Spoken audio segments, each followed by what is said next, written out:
ಸಹಜವಾಗಿ ಹಲವು ಸಂಘಟನೆಗಳು ಪಥಸಂಚಲನ ಮಾಡ್ತೇವೆ ನಾವು ಅಂತೇಳಿ ಪರ್ಮಿಷನ್ಗೆ ಅರ್ಜಿಯನ್ನು ಹಾಕಿದ್ದಾರೆ. ಆ ಕಾರಣದಿಂದಾಗಿ ಶಾಂತಿ ಸಭೆಯನ್ನು ಮಾಡಲಿಕ್ಕೆ ಕೋರ್ಟಿನ ಆದೇಶ ಕೊಟ್ಟಿರ್ತಕ್ಕಂಥದ್ದು ಅದು ಸ್ವಾಗತಾರ್ಹವಾಗಿದೆ. ಆದರೆ ಒಂದು ವಿಷಯವನ್ನು ನಾವಿಲ್ಲಿ ತಿಳ್ಕೊಳ್ಬೇಕು. ನಾವು ಯಾವ ರೀತಿ ಐ ಲವ್ RSS ಅಂತೀವೋ ಹಾಗೆ ನಮ್ಮ ಪಕ್ಷ even we love DSS also. ದಲಿತ ಸಂಘಟನೆಗಳು ಕೂಡ ಹಲವು ವರ್ಷದಿಂದ ಸಮಸ್ಯೆಗಳ ಪರಿಹಾರಕ್ಕಾಗಿ ರಾಜ್ಯದಲ್ಲಿ ಹೋರಾಟ ಮಾಡ್ತಾ ಇವೆ. ಅವುಗಳನ್ನು ನಾವು ಗೌರವಿಸ್ತೇವೆ. ಅನೇಕ ಮುಖಂಡರು ಇವತ್ತು ಇಡೀ ರಾಜ್ಯದಲ್ಲಿ ತಮ್ಮ ಹೋರಾಟವನ್ನು ಮಾಡಿದ್ದಾರೆ.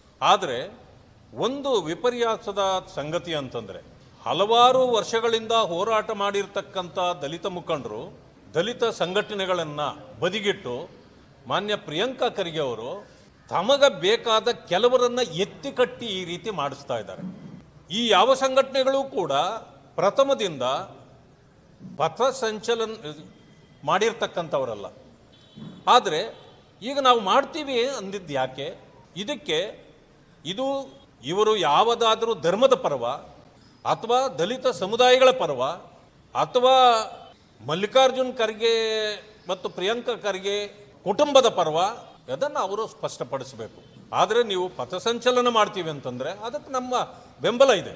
ನೀವು ವಿರೋಧ ಮಾಡಿದರೂ ನಮಗೇನು ಚಿಂತೆ ಇಲ್ಲ, ನಾವು ಬೆಂಬಲಿಸ್ತೇವೆ, ಗೌರವಿಸ್ತೇವೆ. ಯಾಕಂತಂದರೆ ಬಾಬಾ ಸಾಹೇಬ್ ಅಂಬೇಡ್ಕರ್ ಅವರಿಗೆ ಕೊಡ್ತಕ್ಕಂಥ ಗೌರವವನ್ನು ನಾವು ಎಲ್ಲ ದಲಿತ ಸಮುದಾಯಗಳಿಗೂ ಕೊಡ್ತೇವೆ. ನಾವು ವಿರೋಧ ಇಲ್ಲ. ಆದರೆ ಪೈಪೋಟಿ ಯಾಕೆ? ನೀವು ಯಾವ ದಿನವನ್ನಾದರೂ ಆರಿಸ್ಕೊಳ್ಳಿ, ಮಾಡಿ, ತಪ್ಪೇನಿಲ್ಲ. ಅದನ್ನು ಮೈಗೂಡಿಸ್ಕೊಳ್ತೀರಿ, ನಾವು ಸಂತೋಷ ಪಡ್ತೀವಿ. ಒಂದು ಶಿಸ್ತು ಸಂಯಮ ಒಂದು ಸಂಘಟನೆಗಳಲ್ಲಿ ಬರಬೇಕು. ನೀವು ಅದನ್ನು ಮಾಡಿದರೆ ನಾವು ಸಂತೋಷ ಪಡ್ತೇವೆ.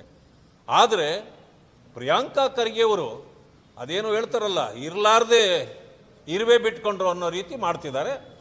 ಅದಕ್ಕೆ ಈ ಕೆಲವು ಸಂಘಟನೆಗಳು ಯಾವ ಸಂಘಟನೆಗಳು ಅವ್ರ ಸಪೋರ್ಟ್ಗೆ ಬಂದಿಲ್ಲ. ಆದರೆ ಅವರೇ ಅದಕ್ಕಾಗಿಯೇ ಕೆಲವು ಸಂಘಟನೆಗಳನ್ನು ಕ್ರಿಯೇಟ್ ಮಾಡಿದ್ದಾರೆ. ಇದು ದಲಿತ ಸಮುದಾಯಕ್ಕೆ ಮಾಡಿರ್ತಕ್ಕಂಥ ಒಂದು ರೀತಿಯ ಮುಜುಗರ ಅವರು.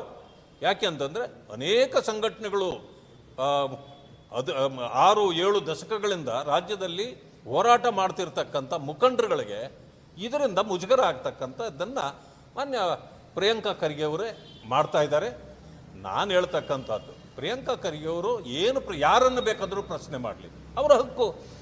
ನಾವು ಅದನ್ನು ವಿರೋಧ ಮಾಡಲಿಕ್ಕೆ ನಮಗೆ ಯಾವುದೇ ಇದಿಲ್ಲ, ಕಾರಣ ಇಲ್ಲ. ಆದರೆ ಒಂದು 100 ವರ್ಷಗಳಿಂದ ಇವತ್ತು ಕೆಲಸ ಮಾಡಿರ್ತಕ್ಕಂಥ ಸಮಾಜದ ಪರವಾಗಿ, ದೇಶದ ಪರವಾಗಿ ಅವರನ್ನು ಗುರಿ ಮಾಡ್ಕೊಂಡು ಮಾಡೋದಿದೆಯಲ್ಲ, ಅದು ನಿಮಗೆ ಶೋಭೆ ತರೋದಿಲ್ಲ. ಯಾಕೆ ಅಂತ ಹೇಳ್ತೀವಿ, ಇವತ್ತು ದಲಿತ ಸಂಘಟನೆಗಳು ನಮ್ಮ ಸಹಕಾರಕ್ಕೆ ನಿಲ್ರಿ ಅಂತ ನೀವು ಮಾತಾಡ್ತಿದ್ದೀರಿ, ಮಾಡ್ರಿ, ನನಗೆ ಅದರಲ್ಲೂ ನಮಗೇನು ತೊಂದರೆ ಇಲ್ಲ. ಆದರೆ ಇಡೀ ನಿಮ್ಮ ಕುಟುಂಬ ಯಾವುದೇ ದಲಿತರ ಒಬ್ಬರನ್ನು ಬೆಳೆಸಿಲ್ಲ, ಒಂದು ದಿವಸವೂ ಕೂಡ ದಲಿತರ ಸಮಸ್ಯೆಗಳಾಗಿ ಹೋರಾಟ ಮಾಡಿಲ್ಲ.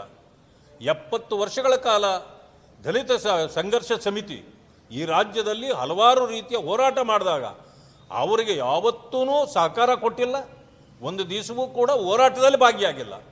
ಆದರೆ ಇವತ್ತಿದ್ದಕ್ಕಿದ್ದಂಗೆ ನಾನು ದಲಿತರ ಪರ ಅಂತ ನೀವು ಹೊರಡ್ತಿರಲ್ಲ, ಇದಕ್ಕಿಂತ ವಿಪರ್ಯಾಸ ಬೇರೆ ಒಂದು ಇಲ್ಲ. ಯಾಕಂತಂದರೆ ನಾನು ನಿಮ್ಮ ಜೊತೆಯಲ್ಲೇ ಇದ್ದು ನಾನು ನೋಡಿದವನು, ಕಂಡವನು, ಅರ್ಥವನು.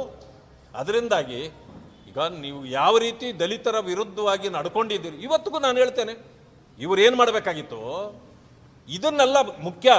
ಇದು ಸಮಾಜದ ಪರವಾದ ಹೋರಾಟ ಅಲ್ವೇ ಅಲ್ಲ, ಅದು ಸ್ವಾರ್ಥದ ಹೋರಾಟ. ನಾನು ಹೇಳ್ತಕ್ಕಂಥದ್ದು 42,000 ಕೋಟಿ ದಲಿತರಿಗೆ ಇಟ್ಟಿದ್ದೀವಿ ಅಂದ್ರಲ್ಲ, ಅದು ಅವ್ರಿಗೆ ತಲುಪುವಂಗೆ ನೋಡ್ಕೊಂಡಿದ್ದಿದ್ರೆ ನಿಮ್ಮನ್ನು ಮೆಚ್ಚಬಹುದಾಗಿತ್ತು. ದಲಿತರಿಗೆ ಆಗಿರ್ತಕ್ಕಂಥ ಅನ್ಯಾಯಗಳು ಇದು ಸರಿಯಲ್ಲ ಅಂತ ಮಾಡಿದ್ದಿದ್ರೆ ಆಗಬಹುದಾಗಿತ್ತು. ನಾನು ಈಗಲೂ ಕೇಳ್ತೇನೆ, 2.5 ವರ್ಷ ಆಯಿತು ನಿಮ್ಮದು ಅಧಿಕಾರಕ್ಕೆ ಬಂದು.